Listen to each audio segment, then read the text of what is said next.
ಆಯಾ ವ್ಯವಸ್ಥೆನೂ ಕೂಡ ಚುನಾವಣೆಗೆ ಹೆಂಗೆ ಅಡ್ಜಸ್ಟ್ ಮಾಡ್ಕೊಂಡ್ಬಿಡ್ತಾರೆ ನಮ್ಮ ರಾಜಕಾರಣಿಗಳು. ಈ ಮೂರನೇ ಬ್ರೇಕಿಂಗ್ ಅಪ್ಡೇಟ್ ಗಮನಿಸ್ತಾ ಅದೇ ಆಯಾಮದಲ್ಲಿ ಚರ್ಚೆಯನ್ನು ಮುಂದುವರಿಸ್ತಾ ಹೋಗೋಣ. ಚುನಾವಣೆ ಇದ್ರೆ ಆಕ್ಟಿವ್ ಆಗಿರ್ತಾರೆ ನಮ್ಮ ರಾಜಕಾರಣಿಗಳು. ನೇಹಾ ಕೊಲೆ ಆಯಿತು ಹುಬ್ಬಳ್ಳಿಯಲ್ಲಿ, ನ್ಯಾಯ ಆ ಹೆಣ್ಣು ಮಗಳಿಗೂ ಸಿಗಬೇಕು. ನಾವು ಇದನ್ನ ಉದಾಹರಣೆಯಾಗಿ ಹೋಲಿಕೆಗೆ ತೆಗೆದುಕೊಳ್ತಿದ್ದೇವೆ ಹೊರತು ಅಲ್ಲಿ ನ್ಯಾಯ ಸಿಕ್ತು ಅನ್ನೋದ್ರ ಬಗ್ಗೆ ಆಕ್ಷೇಪಣೆ ಇಲ್ಲ. ಬಟ್ ನೇಹಾ ಕೊಲೆ ಕೇಸ್ನಲ್ಲಿ ಪೈಪೋಟಿಯಲ್ಲಿ ಅನುಕಂಪ. ರಾಷ್ಟ್ರೀಯ ಮಟ್ಟದ ನಾಯಕರೆಲ್ಲ ಬಂದ್ಬಿಟ್ರು ನೇಹಾ ಅವ್ರ ಮನೆಗೆ. ಹಿಂದುಳಿದ ಸಮುದಾಯದ ಭಾರತಿ ಬೀದರ್ನಲ್ಲಿ ಬರ್ಬರವಾಗಿ ಕೊಲೆಯಾಗಿ ಹೋಗಿರುವ ಯುವತಿ, ಅವರ ಊರು ದೂರ ಆಗೋಯ್ತಾ ಬೀದರ್ ಇವಾಗ? ಆ ಯುವತಿಯ ಸಮುದಾಯ ಈಗ ವೋಟ್ ಬ್ಯಾಂಕ್ ರೀತಿಯಲ್ಲಿ ಕಾಣಿಸ್ತಾ ಇಲ್ವಾ ನಮ್ಮ ರಾಜಕೀಯ ನಾಯಕರಿಗೆ ಅಲ್ವಾ? ಸಂಯುಲ ಸರ್, ಇದೇ ಪ್ರಶ್ನೆ. ಒಂದು ಹೋಮ್ ಮಿನಿಸ್ಟರ್ ಈ ಪ್ರಕರಣವನ್ನ ಗಂಭೀರವಾಗಿ ತಗೋಬೇಕು ಅನ್ನೋದು ನಿಮ್ಮ ಕಳಕಳಿ ಅನ್ನೋದನ್ನ ನಾನು ಬೇಷರತ್ತಾಗಿ ಹೋಗ್ತೇನೆ. ಅದರಲ್ಲೇನು ಎರಡು ಮಾತಿಲ್ಲ. ಬರೀ ಹೋಮ್ ಮಿನಿಸ್ಟರ್ ಅಷ್ಟೇ ಅಲ್ಲ, ನಮ್ಮ ಇಡೀ ರಾಜಕೀಯ ವ್ಯವಸ್ಥೆಯೇ ಇದನ್ನ ಗಂಭೀರವಾಗಿ ತಗೋಬೇಕು, ಮಾನವೀಯತೆಯ ದೃಷ್ಟಿಯಿಂದ ಮತ್ತು ಅಂತಃಕರಣದ ದೃಷ್ಟಿಯಿಂದ. ಯಾಕೆಂದ್ರೆ ಒಂದು ಹೆಣ್ಣು ಮಗಳ ಮೇಲೆ ನಡೆದಿರುವಂತಹ ಈ ಘೋರ ಕೃತ್ಯ ಇದೆಯಲ್ಲ, ಇಲ್ಲಿ ರಾಜಕಾರಣವನ್ನ ತರೋದು ಅಥವಾ ಲಾಭ ನಷ್ಟದ ಲೆಕ್ಕಾಚಾರವನ್ನು ಹಾಕೋದು ಅದು ಖಂಡಿತ ನಮ್ಮ ವ್ಯವಸ್ಥೆಗೂ ಕೂಡ ಘನತೆ ತರುವಂತದ್ದಲ್ಲ. ಈಗ ಹೋಮ್ ಮಿನಿಸ್ಟರ್ ಅದಿಗೆ ಹೋಗ್ಬೇಕು ಅನ್ನಂಗಿತ್ತು ಅಂದ್ರೆ ಹೋಗ್ಲಿ, ಅದರಲ್ಲೇನು ಎರಡು ಮಾತಿಲ್ಲ. ಬೇಕಾದಷ್ಟು ಪ್ರಕರಣಗಳಲ್ಲಿ ಸಾಮಾನ್ಯವಾಗಿ ಹೋಮ್ ಮಿನಿಸ್ಟ್ರು ಅಲ್ಲಿಗೆ ಹೋಗಿ ಆ ಕುಟುಂಬಗಳಿಗೆ ಸಾಂತ್ವನವನ್ನ ಹೇಳುವಂತಹ ಪ್ರಕರಣಗಳು ಬೇಕಾದಷ್ಟಿವೆ. ಹೋಗ್ಲಿ, ಅವ್ರು ಇವತ್ತಾಗ್ಲಿಲ್ಲ ಅಂದ್ರೆ ನಾಳೆ ಹೋಗ್ಲಿ, ನಾಳೆ ಆಗ್ಲಿಲ್ಲ ಅಂದ್ರೆ ನಾಡುದು ಹೋಗ್ಲಿ. ಆದರೆ ಅಲ್ಲಿ ಆ ಜನಗಳನ್ನ ನೋಡಿದ್ರೆ, ಅವ್ರ ಮುಖಗಳನ್ನ ನೋಡಿದರೆ, ಅವ್ರ ಬೇಸರವನ್ನು ನೋಡಿದರೆ, ಅವ್ರ ದುಃಖವನ್ನು ನೋಡಿದ್ರೆ ಕರಳು ಕಿತ್ತು ಬರೋ ತರ ಇದೆ.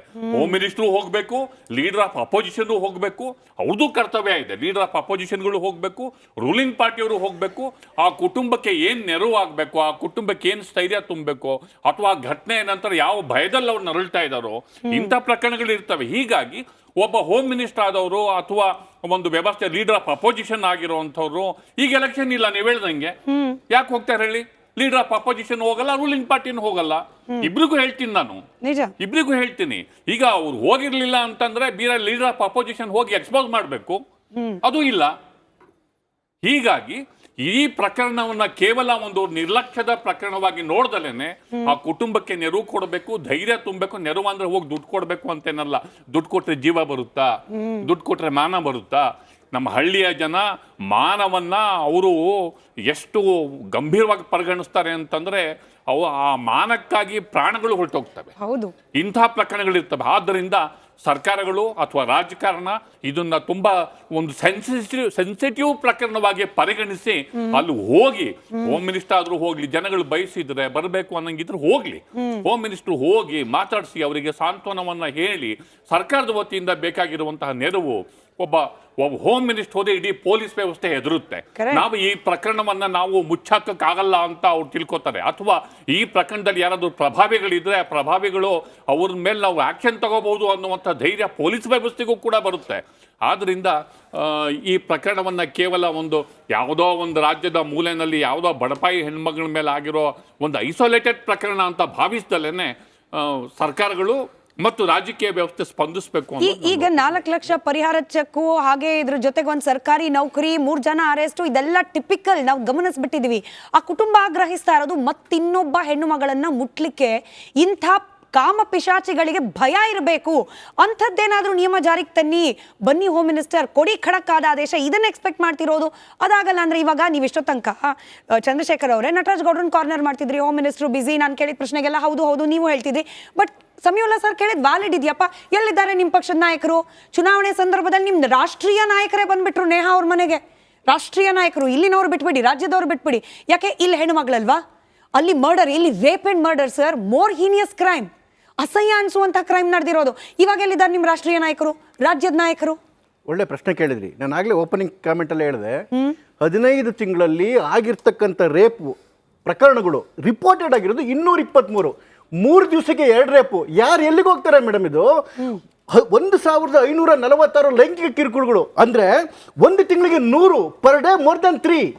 ಯಾರು ಎಲ್ಲಿಗೆ ಹೋಗ್ತಾರೆ ಅಂದ್ರೆ ಇಡೀ ರಾಜ್ಯನ ಕುಲಗೆಟ್ಟೋಗಿರೋದ್ರಿಂದ ಇಡೀ ರಾಜ್ಯದಲ್ಲಿ ರೇಪ್ಗಳು ಮರ್ಡರ್ಗಳು ದಲಿತರ ಮೇಲೆ ಅತ್ಯಾಚಾರಗಳು ನಡೀತಾ ಇರೋದ್ರಿಂದ ಏನ್ ಮಾಡ್ತಿದೆ ಸರ್ಕಾರ ಎಲ್ಲಿಗೆ ಹೋಗುತ್ತೆ ನೋಡಿ ಆಗ್ತಿರ್ತಕ್ಕಂಥ ಇನ್ನೊಂದು ವಿಶೇಷ ನೋಡಿ ಇಡೀ ರಾಜ್ಯದೊಳಗಡೆಗೆ ಹಿಂದೆ ಹೇಳ್ಕೊಂಡು ಅಧಿಕಾರಕ್ಕೆ ಬಂದಂತಹ ಸಿದ್ದರಾಮಯ್ಯ ಸರ್ಕಾರ ಆಗಿರ್ತಕ್ಕಂಥ ಅಷ್ಟೂ ಅನಾಚಾರಗಳಲ್ಲಿ ಅತಿ ಹೆಚ್ಚು ಪಾಲು ದಲಿತರ ಮೇಲೆ ಬೆಳಗಾವಿ ಬೆತ್ತಲೆ ಪ್ರಕರಣ ಇರ್ಬೋದು ದಲಿತರ ಮೇಲೆ ಆಗಿದ್ದು ನೆನ್ನೆ ಆಗಿರ್ತಕ್ಕಂಥ ಭಾರತಿ ಪ್ರಕರಣ ಇರ್ಬೋದು ದಲಿತರ ಮೇಲೆ ಆಗಿದ್ದು ವಾಲ್ಮೀಕಿ ಹಗರಣ ಇರ್ಬೋದು ದಲಿತರ ಮೇಲೆ ಆಗಿದ್ದು ಮೂಡದಲ್ಲಿ ಹಣ ಕಳ್ಕೊಂಡಿರೋದು ದಲಿತರ ಮೇಲೆ ಆಗಿರೋದು SC SP TSP ದಲಿತ ದುಡ್ಡು ಟ್ರಾನ್ಸ್ಫರ್ ಆಗಿರೋದು ದಲಿತರ ಮೇಲೆ ಆಗಿರೋದು ಇಡೀ ರಾಜ್ಯದಲ್ಲಿ ದಲಿತರನ್ನ ಹುಟ್ಟಿ ಉರ್ಕೊಂಡು ತಿಂತಾ ಇದ್ದಾರೆ ದಲಿತರನ್ನ ಮಹಿಳೆಯರನ್ನ ರೈತರನ್ನ ಬಡವರನ್ನ ಯುವಕರನ್ನ ಎಲ್ಲರನ್ನು ನರಕಕ್ಕೆ ತಳ್ಳಿಬಿಟ್ಟಿದ್ದಾರೆ ಇಡೀ ದೇಶದಲ್ಲಿ 28 ಮೋದಿ ಸರ್ಕಾರ ಬಂದ ಮೇಲಂತೂ ಇಡೀ ದೇಶದಲ್ಲಿ ಅತ್ಯಾಚಾರ ಜಾಸ್ತಿ ಆಗಿದೆ.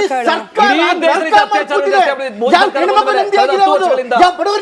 ಪ್ರದೇಶ ನಂಬರ್ 1 ಇದೆ ಆಯ್ತಾ, ಉತ್ತರ ಪ್ರದೇಶ ನಂಬರ್ 1 ಇದೆ. ನಿಮ್ಮ ಸರ್ಕಾರದಲ್ಲಿ ಸಂವೇದನಶೀಲವಾಗಿ ಕೆಲಸ ಮಾಡ್ತೀರಿ ನೀವು, ಸಂವೇದನಹೀನರಾಗಿ ಕೆಲಸ ಮಾಡ್ತೀರಾ ನೀವು.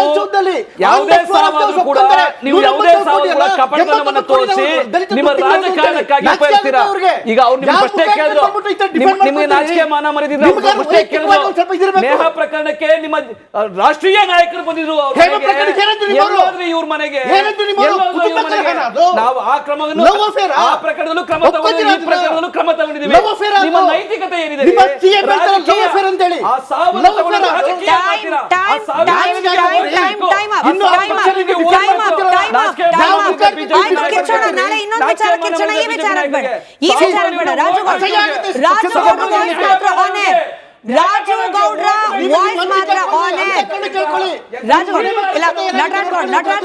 ಚಂದ್ರಶೇಖರ್ ಅವರೇ, ನಿಮ್ ವಾಯ್ಸ್ ಹೋಗ್ತಾ ಇಲ್ಲ,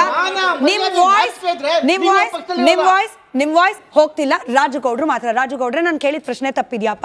ಚುನಾವಣೆ ಇಲ್ಲ, ಬೇಕಾಗಿಲ್ಲ ನಮ್ಮ ರಾಜಕೀಯ ನಾಯಕರಿಗೆ ಇಂಥ ಇಶ್ಯೂಗಳು. ವೋಟ್ ಬ್ಯಾಂಕ್ ಇವಾಗ ಲೆಕ್ಕಕ್ಕೆ ಬರಲ್ಲ. ಬೇಕಾಗಿಲ್ಲ ಪಕ್ಷದ ನಾಯಕರುಗಳಿಗೆ ಇಂಥ ವಿಚಾರಗಳಿಗೆ ಟೈಮ್ ಸ್ಪೆಂಡ್ ಮಾಡೋದು, ಟೈಮ್ ವೇಸ್ಟ್ ಮಾಡೋದು. ಅವ್ರ ಭಾಷೆಯಲ್ಲಿ ಹೇಳೋದಾದ್ರೆ ಹೋಗಲ್ಲ ಯಾರೂನು. ಚುನಾವಣೆ ಇಡಿ, ಇವಾಗ ಅಲ್ಲೊಂದು ಬೈ ಎಲೆಕ್ಷನ್ ಇಡಿ, ಪಟ್ಟಂತ ಹೋಗ್ತಾರೆ ಎಲ್ರು ಪಟ್ಟಂತ. ಇಂಥ ಪ್ರಕರಣಗಳು ಕಂಡಂಥ ಸಂದರ್ಭದಲ್ಲಿ ದೇಶದ ನಾಗರಿಕನಾಗಿ ನಾನು ಹೇಳೋದು ಪ್ರತಿಯೊಬ್ಬರು ಅಲ್ಲಿಗೆ ಹೋಗಬೇಕು. ಇಂಥ ಸಂದರ್ಭದಲ್ಲಿ ಆ ಕುಟುಂಬಗಳಿಗೆ ಆತ್ಮಸ್ಥೈರ್ಯ ತುಂಬುವಂಥ ಕೆಲಸ ಪ್ರತಿಯೊಬ್ಬರು ಮಾಡಬೇಕು. ಇಲ್ಲಿ ಎಸ್ಕೇಪಿಸಮ್ ಯಾವತ್ತೂ ಮಾಡಬಾರ್ದು, ಯಾವುದೇ ಪಕ್ಷದವರಾಗಲಿ. ಈಗ ನಮ್ಮ ಪಕ್ಷದವರು ಹೋಗಿಲ್ಲ ಅಂದರೆ ಖಂಡಿತವಾಗ್ಲೂ ಹೋಗಬೇಕು, ಆ ಕುಟುಂಬಕ್ಕೆ ಸಾಂತ್ವನ ಹೇಳಬೇಕು. ಆ ಪ್ರಯತ್ನದಲ್ಲಿ ನಾವು ಕೂಡ ಇವತ್ತು ಈ ಚರ್ಚೆಗೆ ಭಾಗವಹಿಸಿದ್ದೀವಲ್ಲ, ನಾವು ನಮ್ಮ ನಾಯಕರುಗಳನ್ನ ಒತ್ತಾಯ ಮಾಡ್ತೀನಿ ನಾನು, ದಯವಿಟ್ಟು ಆ ಕುಟುಂಬಗಳಿಗೆ ಹೋಗಿ ಒಂದು ಸಾಂತ್ವನ ಕೊಡಿ. ಮತ್ತು ಅಲ್ಲಿ ಆಗಿರುವಂಥ ಕ್ರೈಮ್ಗಳ ಬಗ್ಗೆ ಒಂದು ಸ್ವಲ್ಪ ಡೀಪಾಗಿ ಹೇಳಿದು, ಅಲ್ಲಿ ಏನೇನು ನಡೀತಾ ಇದೆ, ಪೊಲೀಸ್ನರ ನೈತಿಕ ಸ್ಥೈರ್ಯ ಎಲ್ಲಿ ಕುಸಿತಾ ಇದೆ ಅನ್ನೋದ್ರ ಬಗ್ಗೆ ನಾಳೆ ಸೆಷನಲ್ಲಿ ಚರ್ಚೆಗಳಿಗೆ ತನ್ನಿ. ಇಂಥ ಪ್ರಕರಣಗಳನ್ನ ಚರ್ಚೆಗೆ ತಂದಾಗ ನಿಜವಾಗ್ಲೂ ನಾವು ನಾಗರಿಕರಿಗೆ ಈ ದೇಶದ ವೋಟ್ ಪಡೆದು, ಈ ಜನಗಳಿಂದ ವೋಟ್ ಪಡೆದು ಒಂದು ಅಧಿಕಾರ ಹಿಡಿದಿದ್ದಕ್ಕೂ ಒಂದು ಸಾರ್ಥಕತೆ ಬರ್ತದೆ. ಈ ಜನಗಳನ್ನ ಕಾಪಾಡುವಂಥ ಪ್ರಕ್ರಿಯೆಯಲ್ಲಿ ನಾವು ಮುಂಚೂಣಿಯಲ್ಲಿ ನಿಲ್ಬೇಕಾಗ್ತದೆ. ನಿಜವಾಗ್ಲೂ ಈ ಪರಿಸ್ಥಿತಿಯಿಂದ ನಾವು ಹಿಂದೆ ಓಡಿದ್ರೆ ನಿಜವಾಗ್ಲೂ ನಾವು ತಗೊಂಡು ಓಟ್ಗೂ ಓತ್ಗೂ ಯಾವುದೇ ರೀತಿಯಾದ ಸಂಬಂಧ ಬರಲ್ಲ.